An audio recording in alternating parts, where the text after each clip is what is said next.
Broadcasting from Manhattan Beach and the World Wide Web, you're listening to CHSR, HealthyLife.net. As a service to our listeners, this program is for general information and entertainment purposes only. CHSR HealthyLife.net does not recommend, endorse, or object to the views, products, or topics expressed or discussed by show hosts or their guests. We suggest you always consult with your own personal, medical, financial, or legal advisor.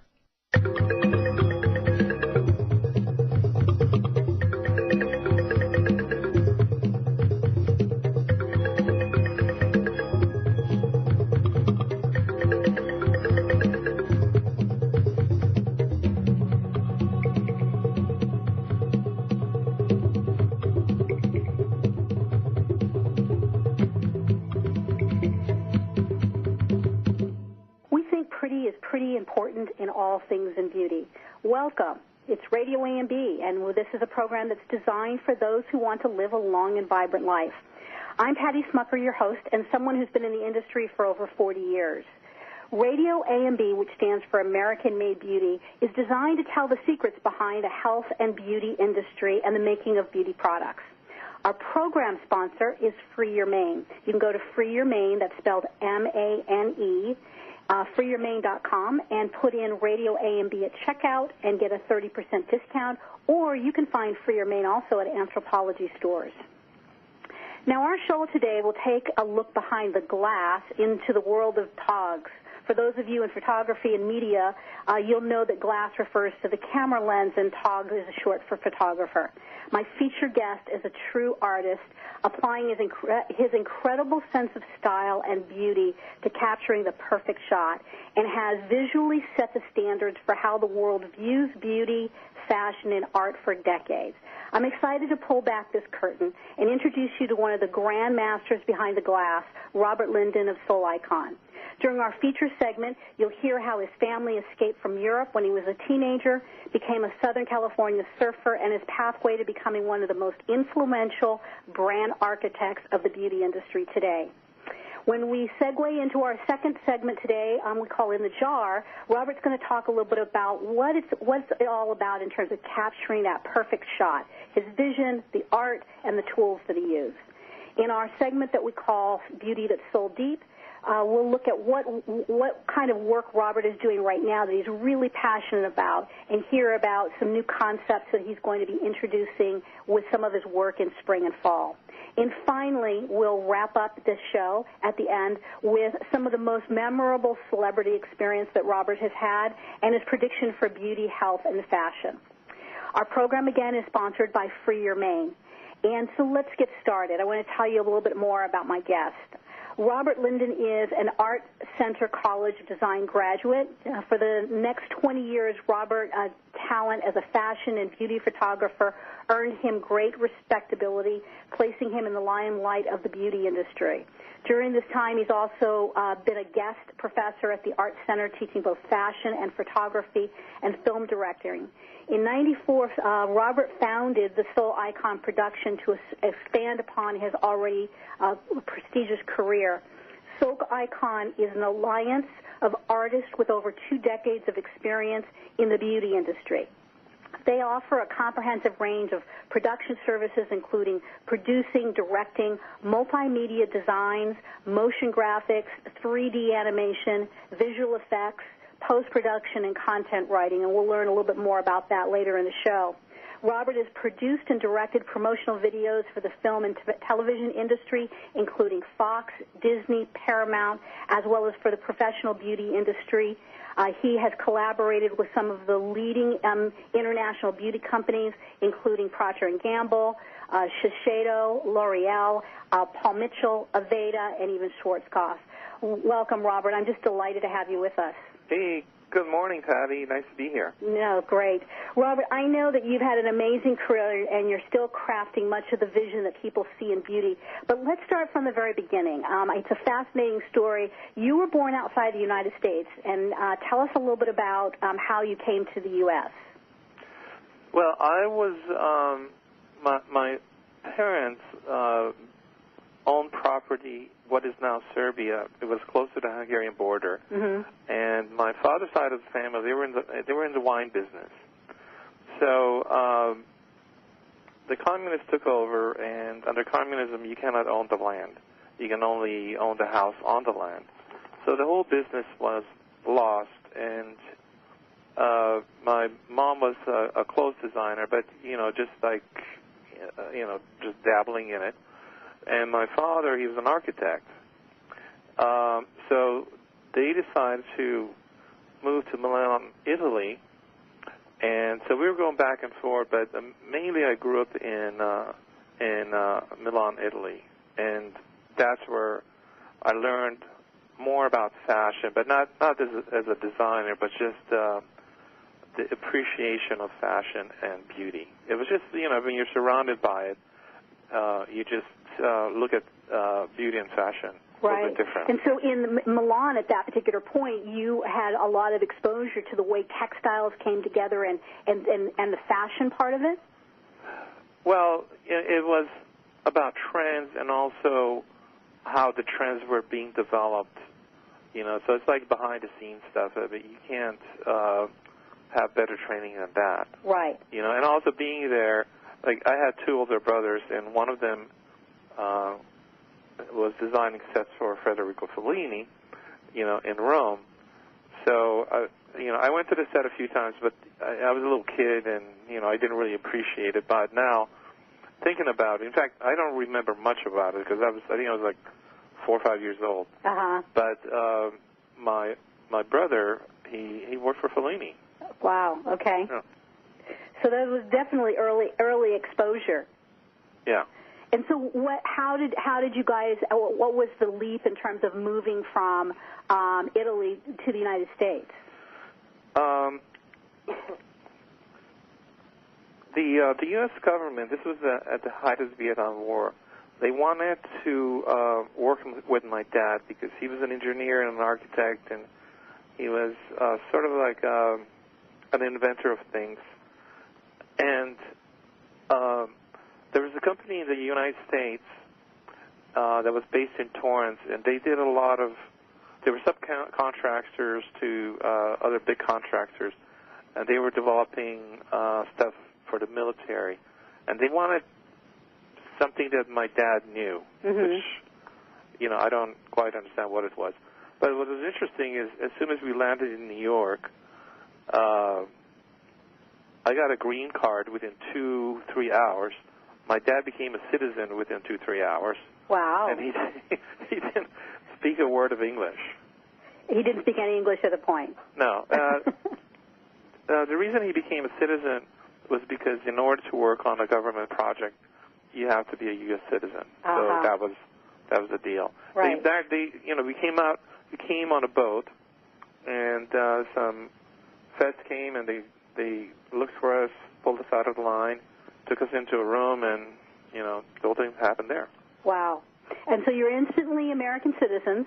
No, only my dad. I just became a citizen about 6 years ago. Okay. All right. So you had a green card all this time. I had a green card, yeah. Okay. And I got a Social Security when we landed. Okay. And so how did you end up in California then? Well, the company that my dad started to work for was located in Torrance, California. Uh-huh. And that's how we ended up in. We actually moved to Manhattan Beach, and we lived pretty close to the beach. And I saw other kids surfing, and and I'd never seen surfing before. Uh-huh. And so I kind of got into it, and it's been a while since I surfed, but I think the last time I was in Hawaii, but I really enjoyed it. I just remembered, my childhood. Right. So fast forward, you're very interesting sort of early childhood. And how old were you when you ended up in Manhattan in California? I was 10 years old. Okay. So what do you think, that those early experiences, as you look back on it now, do you think that there was some influence that even though you were 10, that it shaped some of the way that your sense of style? Well, in our household, this started in Europe. We, both of my brothers and I have two older brothers. We all had to have art classes at home. Ah, okay. And so we had a tutor 6 days a week, 2 hours a day, come to the house, and we started to learn to draw, and then eventually went into painting. Okay. And so, it was basically learning the basics of art, the fundamentals of art, and one of my brothers became a really well-known architect, and he was designing hotels, and the other one worked for Walt Disney Studios, designing rides, and he worked on the Epcot in Florida when they were building that, and then he went on to designing interiors of 747s for private clients, things like that. So a very successful journey that each of you have been in. What made you decide to pursue photography and the type of work that you do? Because I know it's much bigger than photography. We'll talk about that. But when I was accepted at Art Center, I was accepted as a fine artist because I was pretty good at it, and it was, I think, like 2 weeks afterwards that I changed my major to photography and filmmaking. I was already doing photography, but it was the art that my parents wanted me to pursue. However, when I changed my major, they didn't fight about it. Okay. So they did not fight about it? No, they didn't. They just let me, as long as it was creative. That's all that matters to them. Okay. Which is interesting because I remember when I was in high school, and I would hear kids' parents say, well, you'll never make it as an artist, because artists only make money when they die and stuff like that. Which is absolutely not true because there's a lot of creativity that we deal with every day, but we don't really even know about it. Right. Like when something is designed for packaging, for instance. Someone that designed the iPhone, the look of it, right, the feel of it, cars. There are designers behind that. Right. And there's that artistic. There's that vision in terms of it being aesthetically beautiful. That it has there's style in its purpose. Well, a purpose, and functionality. Mm-hmm. So, there's a company in Italy called Pininfarina, and they designed the Ferrari, and now they bought Maserati. And I was fortunate enough to be hired by them to work on a project, and I met the three brothers. Now, there's only one left when I was working on them. I mean, these guys were all about design. And they were very successful, so it's not only about, selling real estate or dealing in business, which is mainly your left brain. Right. I was usually using my right brain, but then when I went to Art Center, I had to use the left and the right brain because the right brain is creativity. The left brain is logic. Mm-hmm. So you can be very creative, but your success depends on what you do with it. Right. So if you don't use your left side, your left brain, then you're just creative. Right. So that we talk about the idea that you can. It's one thing to create something. In beauty, I often say, making it the easy part, making it a sustainable, profitable business is where the real art comes in. And that's right. true of any artist, is that being able to monetize the craft so you can make a nice living off of it. So that's where you've used both sides of the brain. Yes, but, I want to go further because, creativity doesn't only apply. I mean, most people think creativity or art is, they think of people that draw and paint. It's not that. I mean, musicians are also creative. And they look at art differently than the person that doesn't appreciate art. Mm-hmm. So it's not only, it's not about painting and drawing. It goes into photography, filmmaking, clothes designs. Everyone starts with the basics. Right. Well, and that's a great segue, into the next question that I have, because you do much more than photography. In fact, you and I have known each other for many, many years, and I look at you and think of you as an architect of brands. You actually create the visual and often spoken words of a brand. Share with us how you discover the visual identity of a brand when you start working with it. Well, I was fortunate enough to work with really great marketing people, and I think that's where my ideas come from. Mm-hmm. Because most of the work that I do right now is in advertising, mm-hmm. so they're commercials and things that promote or sell something. So you can have the best, the most beautiful picture in the world, but if it doesn't sell what you were hired to do, it's a failure. Right.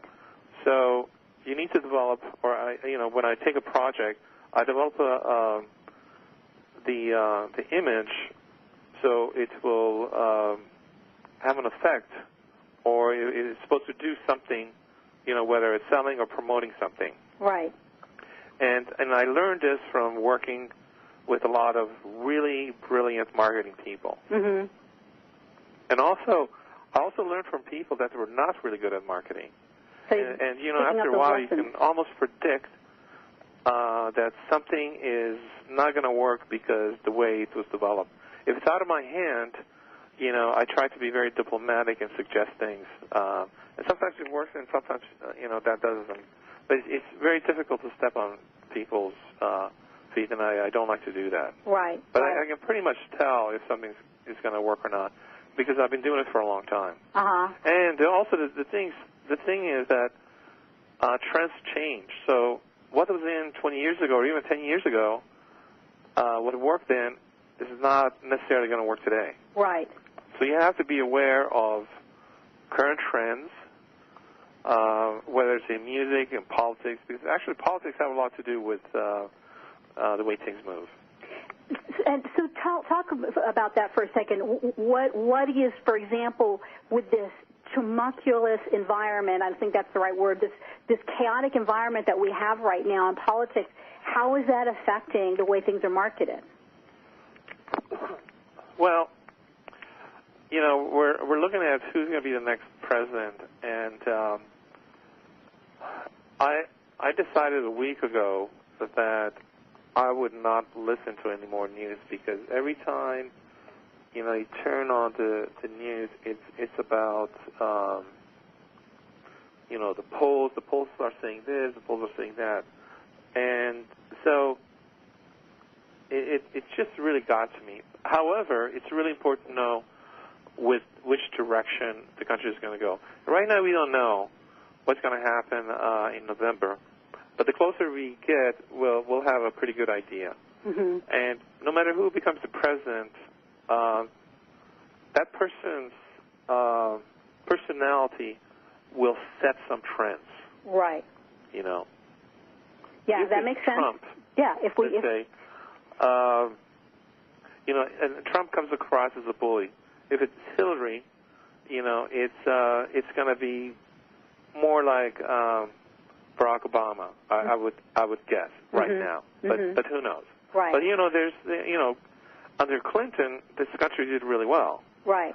And I was a really big fan of Barack Obama, but now he's just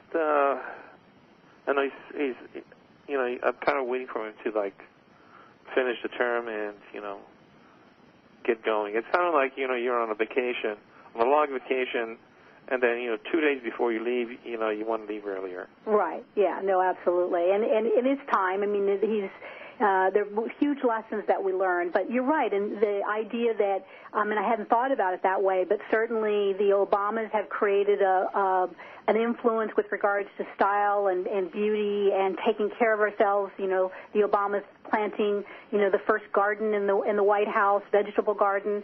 All of that changed the way our focus has been with regards to as a society, the way that we live. So but you know, aside from that, there's a tremendous amount of people that really hate the man. Mm-hmm. One may be because of his race, and you know, another may be because of his agenda. But you know, when you really think about it, he turned this country. When he took office, this country was in really bad shape, really, really bad shape. So I think he has done a pretty good job when you think about what he inherited. Absolutely, absolutely. We're going to wrap up this section pretty quickly. So, Robert, before we move on, tell me one thing that you love about the work that you do. Well, you know, I don't know what it is, but every time I do a shoot, it seems like it's the first one. There's not two that are the same. Mm-hmm.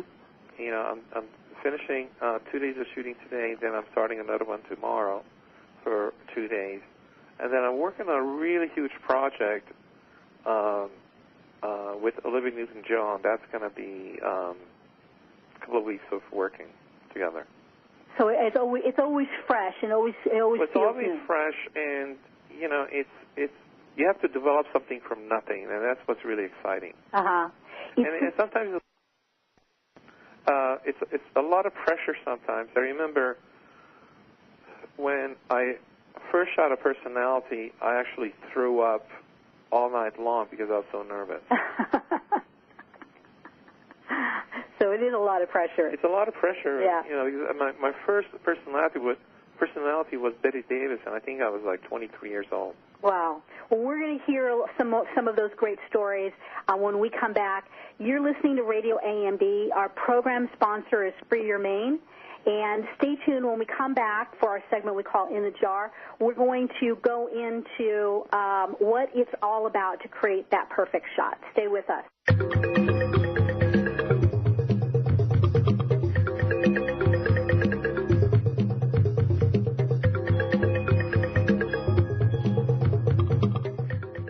Shh.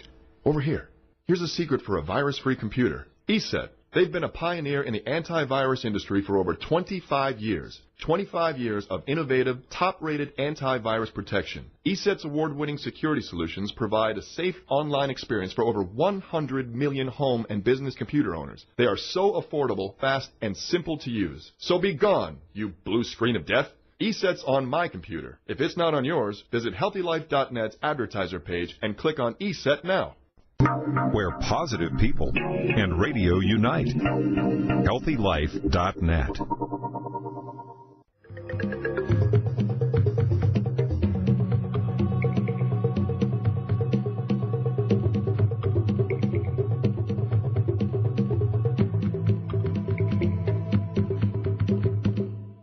Welcome back. I'm Patty Smucker. You're listening to Radio AMB, and we're here with Robert Lynden of Sole Icon, an alliance of media artists with over 2 decades of experience in the beauty industry. For Robert, creating the visual messages for a brand, I know we talked in this earlier segment that there's a lot of things that are going on in the world, including the politics and things like that, that affect the way you look at and think about marketing a brand. But what are the elements that goes into capturing that perfect shot? Hi, Patty. There's a lot more time that goes into preparation, which I would call a developing period, because once we get to the day of shooting, you have a shot list, you know exactly what you need to accomplish, and you just do that. Mm-hmm. But prior to that, you start with an idea, and you develop that. And, you know, you do casting. Let's say we're doing I do a lot of cosmetic stuff, so let's say we're doing a hair care product line. We have to cast the right models. The hair has to be cut so it fits the direction we're going with. The hair color has got to be fresh if we're doing hair color. And, of course, the casting is really important because, you need to have models that fit the marketing that you are going after. Right, okay. So it visually is the demographic that's going to sell that particular product or brand. Yeah. Mm-hmm. So once all those things are in place, then we get to the shoot, and the way I like to shoot it is I like to direct a photo shoot, not just like say do this, look that way. I like to tell the models to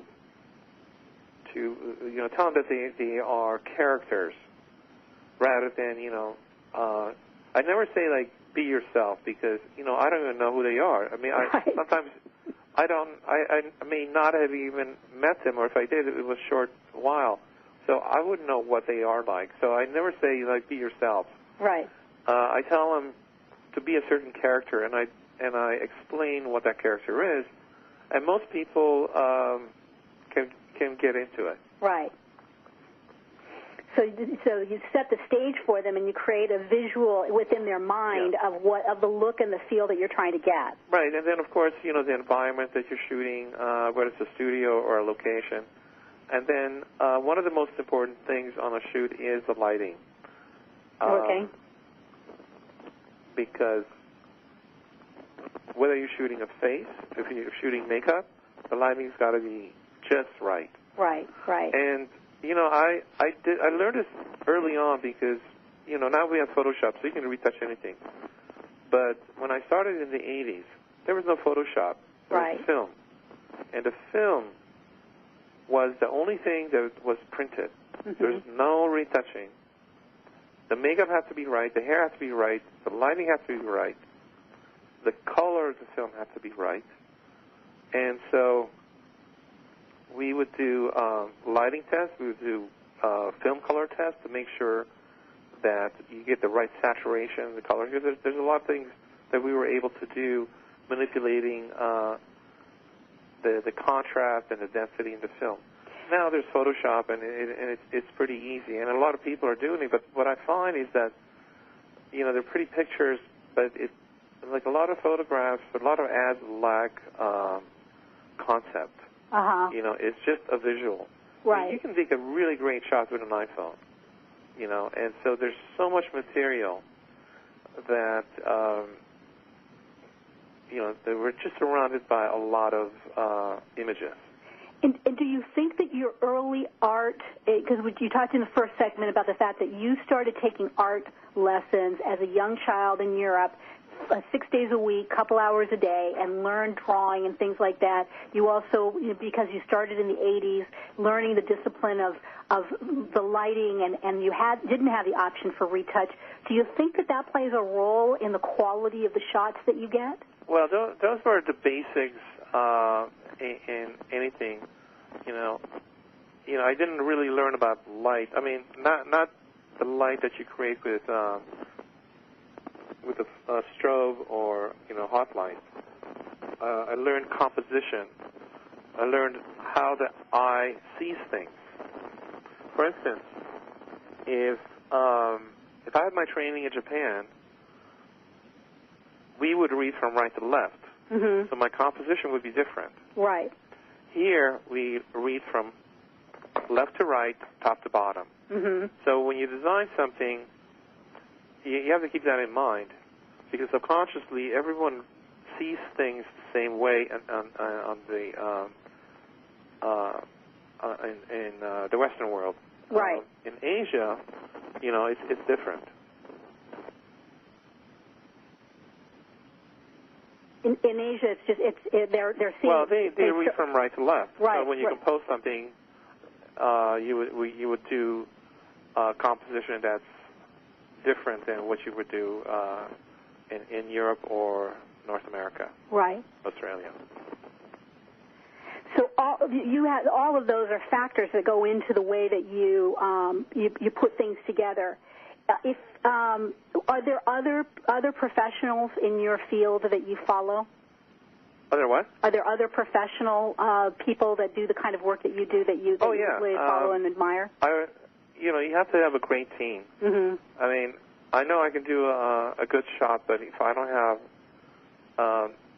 a seasoned makeup artist or a hairdresser or a wardrobe stylist, well, my images will suffer. Right. So I work with really, really great makeup artists and really great hair people, and they have to be seasoned because there's a lot of technique involved, and there's also a lot of creativity involved. Right.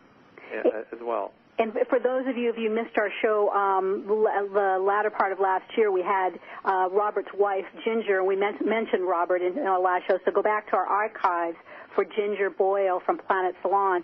This is the amazing team, and the lots of experience that you have in hair and makeup is from your team at Planet Salon.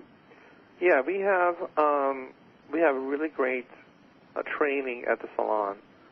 So when people come out of school, out of beauty school, we train them for about 2, sometimes up to 3 years before they get on the floor cutting or coloring hair. Right.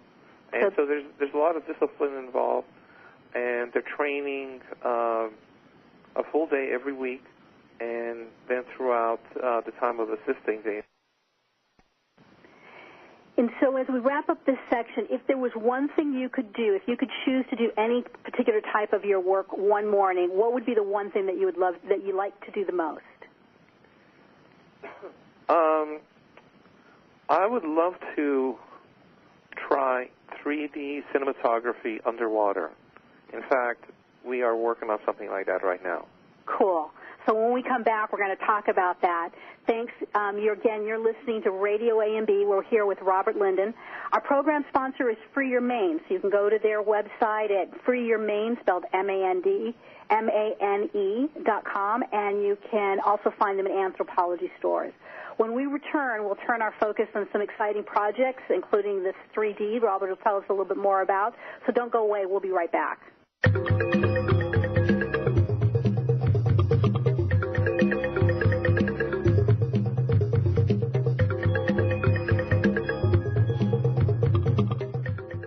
Here's the thing about beauty. It's pretty. At AmericanMadeBeauty.com, we're all about the pretty, making it easy for you to find what makes your beauty shine. We have essentially everything you need, and AmericanMadeBeauty.com celebrates brands that were created right here in the U.S. of A. Imagine everything you need from the best hair, skin, and nail products to makeup and even the tools, because it's all about pretty at AmericanMadeBeauty.com. We also think you're pretty important, so visit AmericanMadeBeauty.com. Browse, buy, learn. AmericanMadeBeauty.com. For all your live or pre-recorded webcasting needs, come to earthchannel.com. Get your web-based message out to a select group or the whole world. It's easy. A pioneer in webcasting, earthchannel.com provides the best products and services to big corporations and government users. And now, this same technology is available to you. They have the best Earthcast encoders, servers, and products to meet your technical needs. But wait, don't want to mess with technical stress? No problem. They'll do it for you. EarthChannel.com is your answer. You can use webcasting for lots of things like advertising, marketing, customer support, training, and don't forget web radio and TV. In fact, you're listening to a live Earthcast right now. So come to EarthChannel.com. Actualize your audio or video webcasting needs today. You can't beat the friendly service or the price. Call earthchannel.com at 1-800-849-8978. That's 1-800-849-8978. We're looking for a few good American beauty manufacturers who want to increase their brand in an exclusive credentialed category. If you're an American company who has conceived, designed, and bottled brands that are all about pretty, then we're pretty sure we're talking about you. And we're pretty sure you should be on AmericanMadeBeauty.com. This beauty website focuses on entrepreneurs and beauty startups as well as established brands. If it's pretty, we want to see it, and we want to sell it on AmericanMadeBeauty.com. To learn how you can be part of AmericanMadeBeauty.com, visit AmericanMadeBeauty.com now. When you're looking for bedding, department store prices can shock you. Well, be shocked no more. Sell steak cheap, not cheap steak. That's the motto of Anna's Linens. Although they don't sell steak, they do sell the best bedding, bath, and home decor items. They strive to provide their merchandise at extreme value to their customers, and they do it. Great everyday prices on everything and military discounts. Plus, if you visit them online, they have clearance items and internet specials. Visit them online now at HealthyLife.net's advertiser page. Radio your way. HealthyLife.net.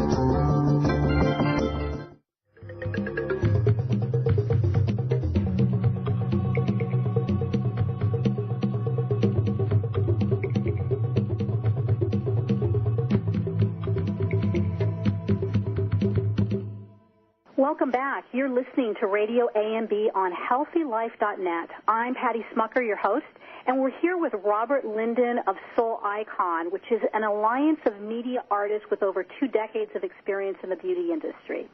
In this segment that we call Beauty That's Sold Deep, we're going to talk a little bit about some exciting projects that Robert is particularly passionate about. Now, Robert, for some people that's listening may not know Olivia Newton-John, but she has really been a great role model for a lot of people, and has spanned more than 5 decades of her career. Tell us a little bit about her and what you're doing with her. Well, I met Olivia about 2 years ago. I was hired to choose her for a magazine, and we became friends. And so we kept in touch, and she's been doing a show in Vegas. So I shot some pictures for that show. And then she's doing a new song, and part of the song is going to be used in a commercial for a breast cancer research hospital in Sydney, Australia. Amazing. So it's a really huge project, and so I've been in touch with her. She wrote a song especially for this. In fact, I read the new lyrics this morning, and they're really heartbreaking because Olivia had breast cancer a few years ago, and she's doing pretty good right now. So she decided to donate everything from this song to the research hospital. And it's a subject that touches us all. I'm a breast cancer survivor, as you know, Robert, and so being able to understand the effects and having resources to be able to help women. One part of it is recovering from the disease, but then there's that cosmetic aspect because women, even still in our society, perceive themselves by their breasts. So being able to have some people who are doing positive work, is that part of what is so special to you about this project? Well, it's very special because it's different than anything else I have done. Mm-hmm. Most of the work that I've done, because I've worked on music videos, it's a song and it's like, it's happy and sexy and blah, blah, blah. And the same thing with the photography. In this this project, we have to show the struggle that a person that has breast cancer goes through. Mm-hmm. And so it's really challenging for me. So I've been putting some notes down. Sometimes I think of things, and I just have to write them down, otherwise I'll forget it. But I have to come up with visuals that revolve around her lyrics. Mm-hmm. Yeah, and that one touches me in my heart because it's, fortunately I'm a 23-year survivor, but I That's still... fantastic. Congratulations. Yeah, but I still face it every day. And so knowing that there's more and more messages and more resources to be able to go out and help, because it's not just surviving the disease. It's what you live with afterwards. And some women don't have resources to be able to have reconstructive surgery or those kinds of things. So I think it's really, really important work that you're doing. So congratulations on, helping and being a part of that.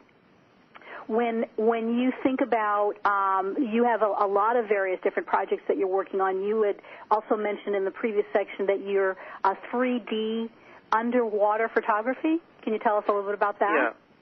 It started a few years ago when a German company asked me to do a commercial in 3D. And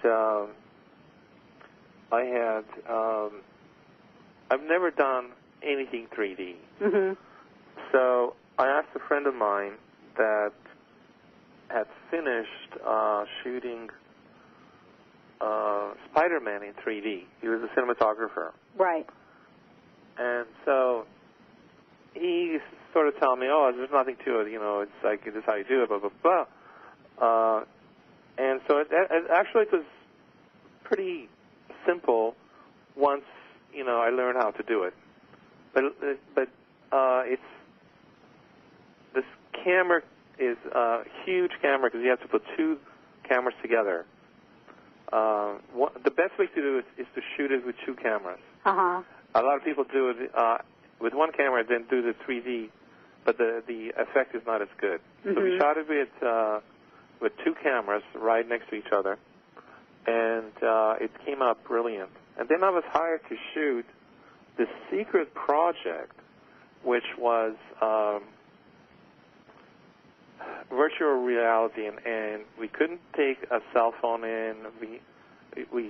Everything that I shot was taken by this company. Well, it turned out to be it was for a game, and it was virtual reality, and it was a game called Call of Duty. Okay. But when I was shooting, I had no idea who the client was. Oh, wow. So, which is a game that's blown up. And yes, and its thing is huge. Mm-hmm. But virtual reality is another thing that I'm trying to work on. See, what we can do with it. It's a technique that has like 11 cameras. Uh-huh. And then, when you're watching a video, you can control the view. It's almost like being in the room. Right, right. So you're taking the same image and you're shooting it from 11 different angles? Well, no. It's imagine a ball, and the ball has 11 cameras that covers 360 horizontally and vertically. Okay. And then all this is stitched together with software. And in fact, there's a guy that works for me. He's like that's his specialty. Uh-huh. He's from India, and he studied computer science, and he's really good at this technology. And he just happens to be working for me. Well, and it's interesting because one of the things we talk about with the beauty industry is there's many pathways in, but what you do with it once you're in is really unlimited. And it sounds like certainly as you've interfaced with the beauty industry, you have people coming from IT, from photography, from design, from fashion, that all play a part in creating some of the images that you make. Well, exactly, because when you think about it, 10 years ago, most of the images that the videos, for instance, we were watching on TV. Now it's on our mobile devices. Mm-hmm. In fact, the telephones are so powerful that a few years ago, my best friend from Art Center ended up working at Apple. And he was showing me a phone that was so far advanced, but this is a prototype. Mm-hmm. That it had all these applications on there. It was like a laptop, but it's not. It didn't go into production yet. Right.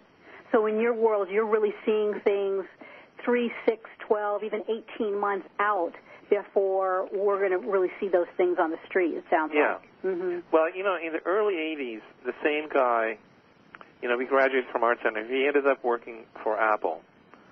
And his boss was Steve Jobs. And so he asked me if I would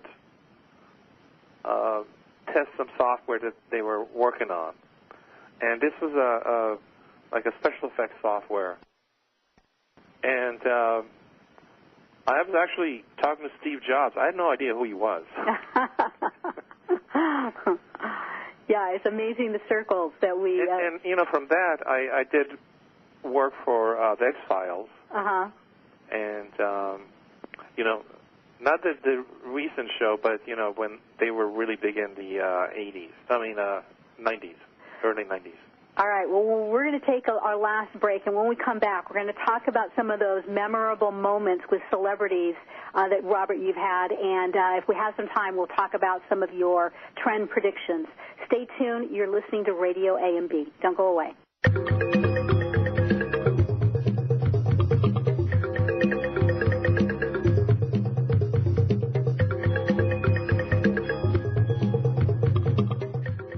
Here's the thing about beauty. It's pretty. At AmericanMadeBeauty.com, we're all about the pretty, making it easy for you to find what makes your beauty shine. We have essentially everything you need, and AmericanMadeBeauty.com celebrates brands that were created right here in the U.S. of A. Imagine everything you need from the best hair, skin, and nail products to makeup and even the tools, because it's all about pretty at AmericanMadeBeauty.com. We also think you're pretty important, so visit AmericanMadeBeauty.com. Browse, buy, learn. AmericanMadeBeauty.com. When you're looking for bedding, department store prices can shock you. Well, be shocked no more.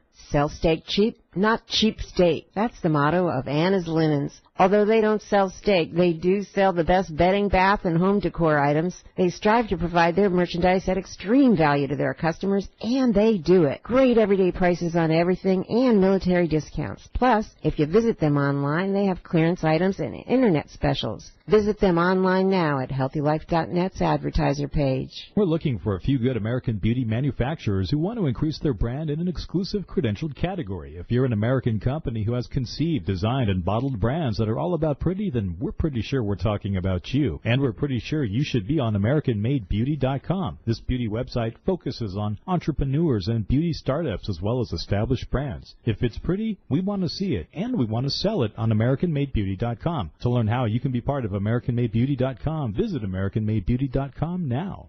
HealthyLife.net, where positive overcomes negative.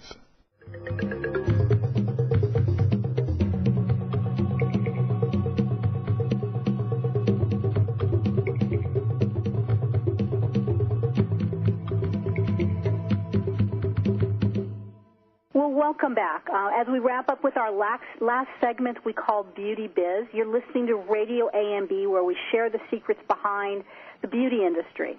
Again, our program sponsor is Free Your Mane. And we're here with Robert Lynden of Sole Icon, an alliance of media artists with over 2 decades of experience in the beauty industry. Robert, over the years you've worked with all sorts of celebrities. I know that, and you can tell us a ton of stories. Tell me what's one of your most funniest stories of working with celebrities. Well, in the 80s, I was hanging around with some people that were working for magazines. You know, I just happened to be lucky being at the right place at the right time. And they were using a lot of photos for celebrities. Mm-hmm. So they started, they hired me for a small project, and then, kind of like testing you. And then it worked up. And then one of my first big jobs was working with Betty Davis, and I only knew her personality through her movies, and she was pretty much the same in real life. Uh-huh. When I went to shoot her, she was telling me where to put the camera, where to put the light. That is not what I had in mind, but it worked out pretty well. Then I was hired to work to shoot the Jacksons. It was actually Janet Jackson first, and then I went to the compound, and I met Michael, and then I shot like all the other kids, and then for a while I was shooting Michael. So I shot a lot of stuff with the Jacksons. This is before they went on their last tour. That was called the Victory Tour. Okay. And it was a lot of fun. I met a lot of great people. I think they were playing at Dodger Stadium like 7 nights in a row, and I got tickets to go backstage and also like really close to the stage. Right. And this was like the tickets came from the family. Yes. Joe Jackson. Mhm. So, but I think one of the funniest things was I got hired to shoot Stevie Wonder, and the makeup artist that I brought with me, he actually ended up marrying later, and so they had kids, but I think they're divorced now. But I had this way of directing people by saying, look this way, look a little higher, look to your left, look to the right. And so I was used to this, not being conscious that Stevie Wonder is blind. And so I'm directing him by saying, look to your right or look to the left. And he started laughing. He goes, Lynden, I'm blind. So he was telling me blind jokes. It was fun. That's great. And we kind of became friends. And for about a year, I was invited to his recording sessions. And that was like, oh, my God, that was a really cool experience. I saw the guy work in action. That's amazing. Yeah. That's amazing. We saw him in one of his last performances right here in Redondo Beach at the Strand. Remember when he was playing down there? Yeah. And so that just some amazing adventures that you've had an opportunity. And so you introduced him to his wife. They have a couple kids. Yeah. So great path, great journeys that you've walked on since the days when you were living in Europe as a child. It's kind of interesting. As last year, my wife made me go back to the town where I originally lived. Mm-hmm. And it's a town of about 900 or 1,000 people. Wow. And I haven't been there since I left. And I remember the whole town being really big and the main street really being wide. Uh-huh. And so I go back there and I go, oh, my God, what happened? We moved the houses together. Everything was smaller. But it was like nothing much changed. And when I thought about where I came from and what I was doing, it was, pretty exciting to me. Yeah. And you've got some pretty proud moments. Yeah. When you think about if you were going to give somebody some advice who wanted to pursue the kind of work that you do, how do they get started? Well, how do they get started? I think you have to have good teachers. Mm-hmm.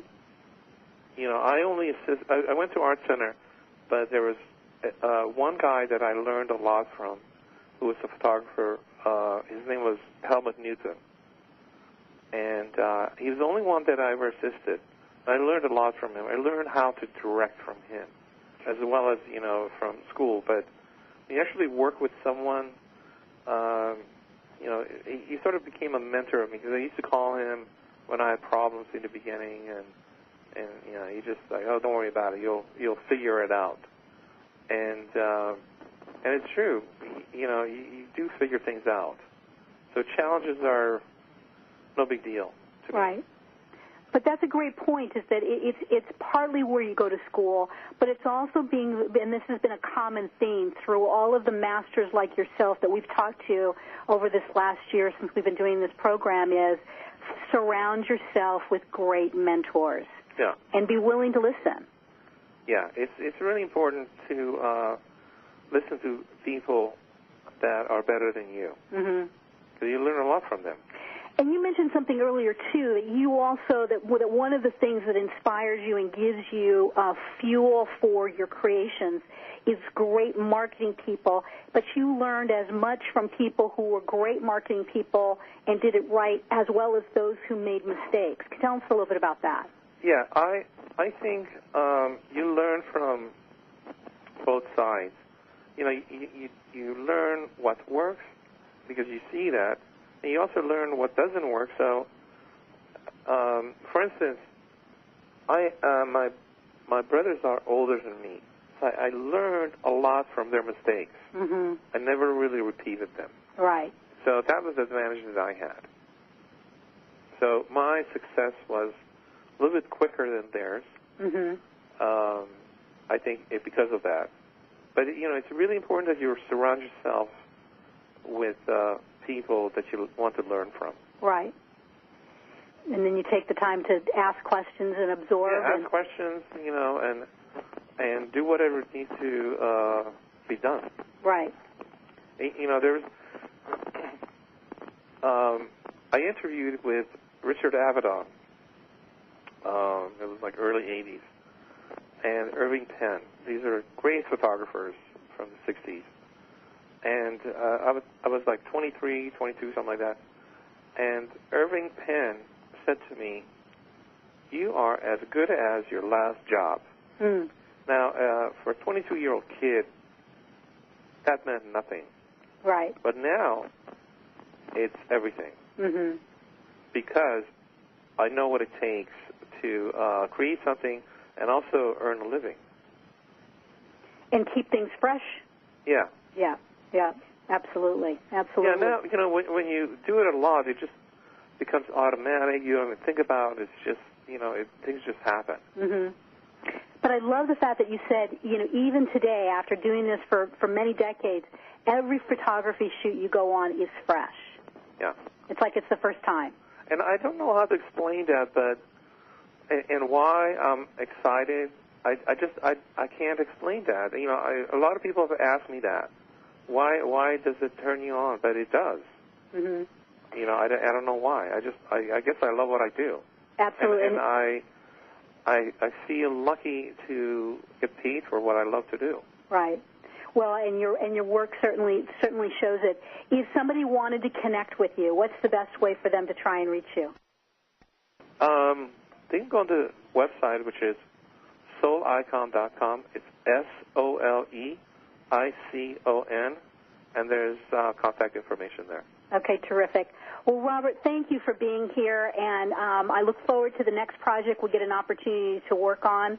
It's been a real pleasure to have you with us today. It was my pleasure being with you, Patty. Thank you. Okay, well, that'll do it for us today. Don't miss our lineup in the next few weeks. Next week, we'll be taking a journey into fragrance with Danica Segal of I Am Fragrance. And the following week, we have a guest host that will be taking over the show for us, my partner at American Made Beauty, Kevin Michelle, who will bring you the story of brushes made in America. Mark your calendars. Remember to send your questions and comments to requests at American Made Beauty. I'm Patty Smucker. You're listening to RadioAMB on HealthyLife.net. Thanks for listening to RadioAMB, where we think pretty is pretty important in all things in beauty.